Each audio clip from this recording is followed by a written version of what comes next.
Vamos agora para a terceira parte, que é solucionar o modelo. Eu tenho logs na entrada, um log, aliás, de tuplas na entrada com todos os requests que foram feitos, e eu quero sair com um conjunto de cadeias de Markov na saída, uma cadeia para cada perfil. Como é que eu faço isso? Então, o artigo divide esse problema em dois subproblemas, duas etapas. Primeiro, a partir do log L, ele gera um log de sessões, quer dizer, a partir de um log de pedidos de requests, ele elabora um log de sessões. Então, aqui o trabalho básico é reconhecer sessões. E depois, a partir do log de sessões, ele vai achar o conjunto de cadeias de Markov. Dependendo do algoritmo de clustering que é usado na segunda etapa, ele vai ter que especificar previamente o número de sessões que ele quer. O número de sessões, não, o número de cadeias de Markov que ele quer, o número de clusters que ele quer. Então, isso é o caso para alguns dos algoritmos de clustering mais conhecidos. Então, vamos ver essas duas etapas. Vamos começar com a primeira. A partir de um log de sessão, como é que eu gero um log a partir do log de pedidos, aliás, como é que eu gero um log de sessões? Então, primeiro vamos definir o que seria uma sessão. Vocês vão ver aqui que a sessão no artigo, ele usou a sessão como sendo uma sequência de requests do mesmo usuário, né? Tem que ser o mesmo valor de U de uma certa das tuplas, em que cada request é separado por não mais do que tal segundos. Então, ele vai pelo tempo. Isso significa que esse artigo é um pouco antigo, ele se baseia em modelos antigos da web em que não tinha estado. O estado era mantido não nos logs do servidor web, mas era mantido para a aplicação, as sessões, o conhecimento das sessões, que você sabe que o protocolo HTTP é stateless, ele não tem um conceito de sessão, mas hoje em dia é bem provável que a própria identificação da sessão estivesse dentro do log. Se não estiver, você tem que definir mais ou menos como está aqui definido. Você diz, se o usuário não está falando comigo durante 5 minutos, então se ele voltar, ele está abrindo uma nova sessão. Isso é o conceito de sessão. Então nós podemos agora voltar aqui e a gente diz, seja ele o nosso log de pedidos, eu quero extrair agora um log de sessões, né? Sessão 1, sessão S1, sessão S2, sessão SK, onde SK é uma única sessão, é a késima sessão, e a késima sessão eu vou representar usando duas matrizes, C e W. C é simplesmente um contador de transições. Quantas vezes ao longo de uma sessão eu estou passando do I para o J, do estado I para o estado J. Eu simplesmente vou contar isso para cada sessão, ok? E depois eu vou também calcular o tempo acumulado de think time, quer dizer, quanto tempo se passou entre as transições, eu vou acumular esse think time, o tempo que se passa antes de uma certa transição vai ser acumulado para aquele think time ao passar de I para J. Muito bem, então com essas duas coisas eu vou poder ir para frente, eu vou definir agora o meu conjunto S, portanto, como sendo o conjunto desses CW, ok? Para cada seção, e com isso eu vou poder passar para a segunda parte.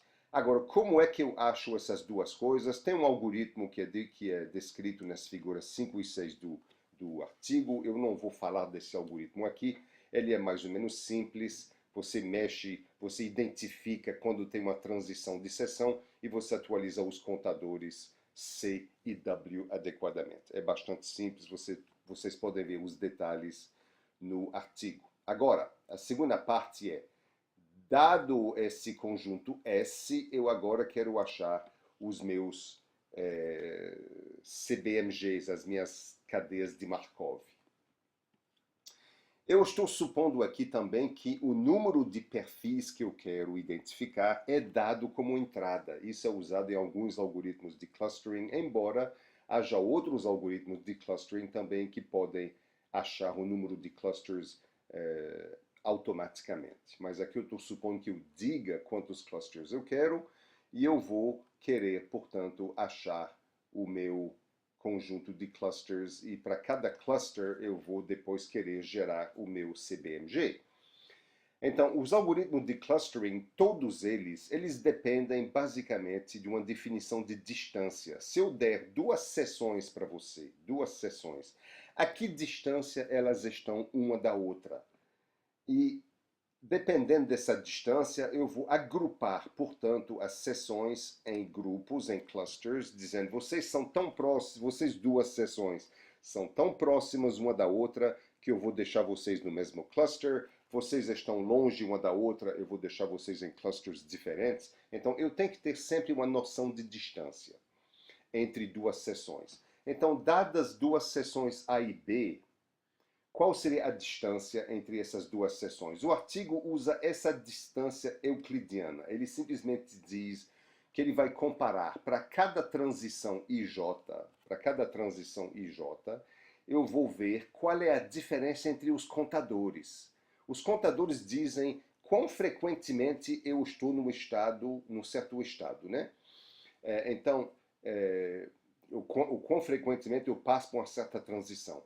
Então, se duas seções passam por uma certa transição o mesmo número de vezes, elas tendem a ser semelhantes. Então, eu vou pegar a diferença entre os dois, eu vou levar ao quadrado, porque a diferença pode ser positiva ou negativa.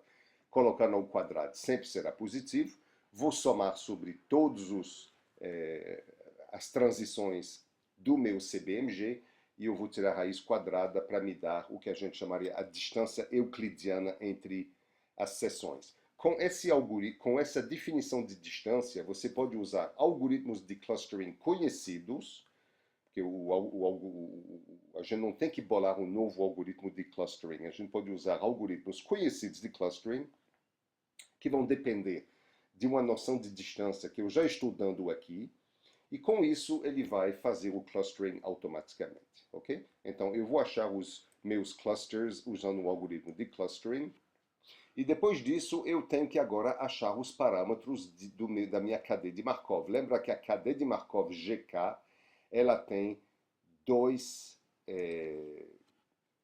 ela é definida com uma matriz de transição, uma matriz de probabilidade das transições, PK, e uma matriz de think time, ZK. Então vamos falar do PK. Como é que eu vou definir o PK? Lembra que saindo de um estado, eu irei para outros estados com probabilidade diferente, e obviamente a soma das probabilidades de ir para um estado diferente tem que ser 1 para todos os estados onde eu possa ir. O somatório tem que ser 1 porque o somatório das probabilidades tem que ser 1.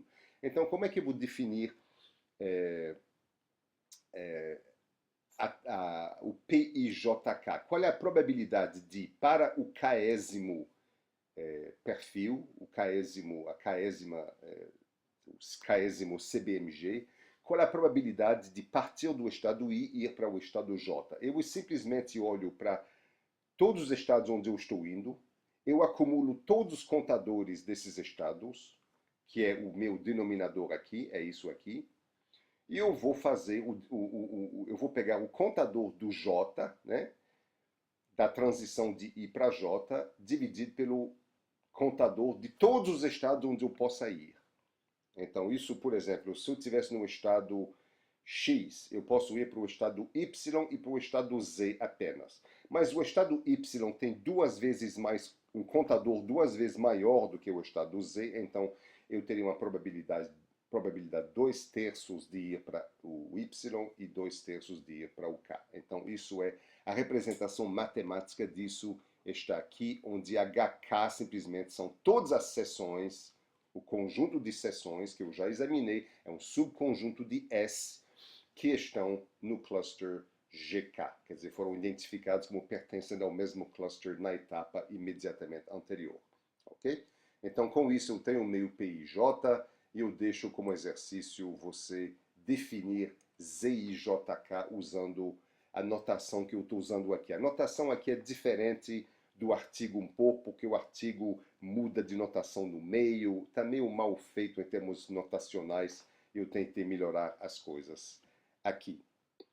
Muito bem.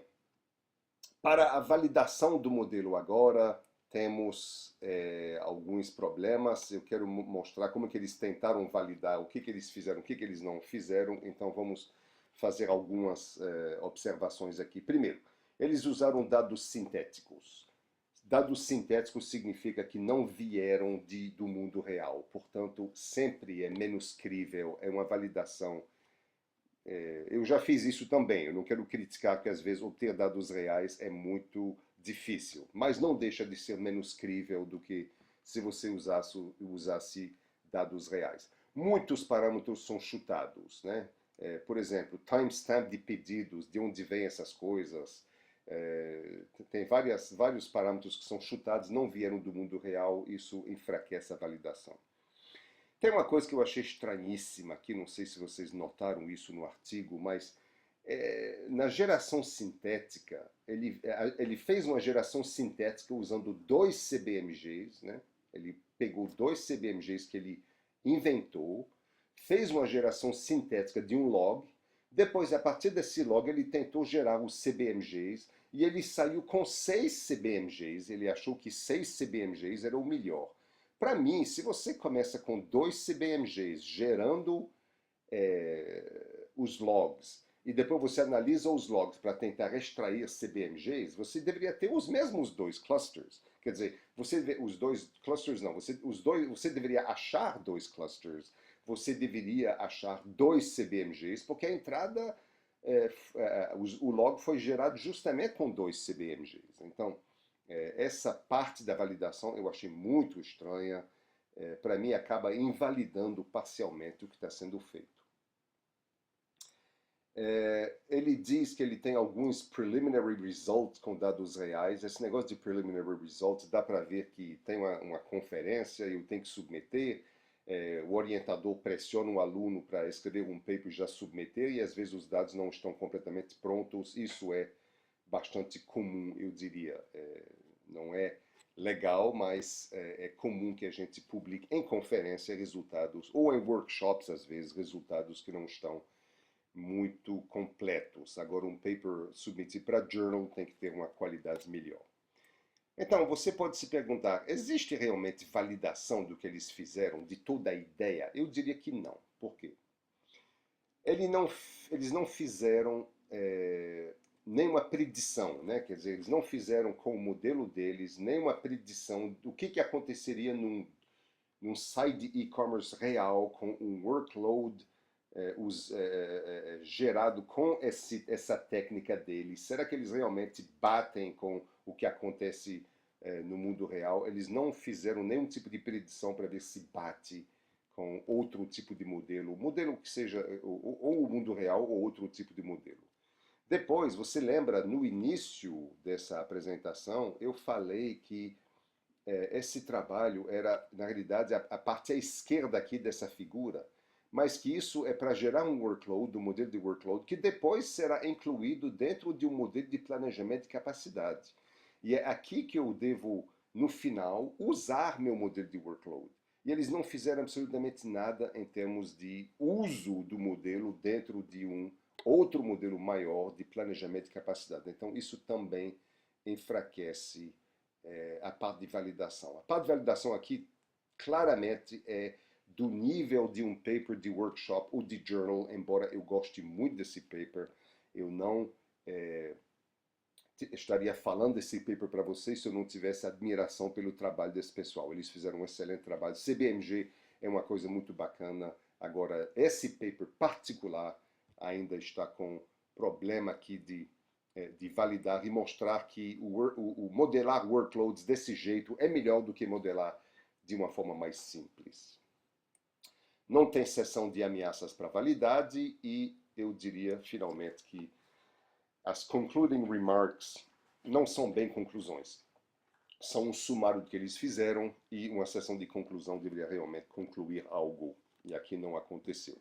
Então, apesar de todos esses problemas que fazem com que isso seja um artigo de conferência e não de journal, claramente, Gostei desse artigo, né? Daniel Menasset e Virgílio, da UFMG, são muito conhecidos como especialistas mundiais em avaliação de desempenho e o artigo é muito bacana.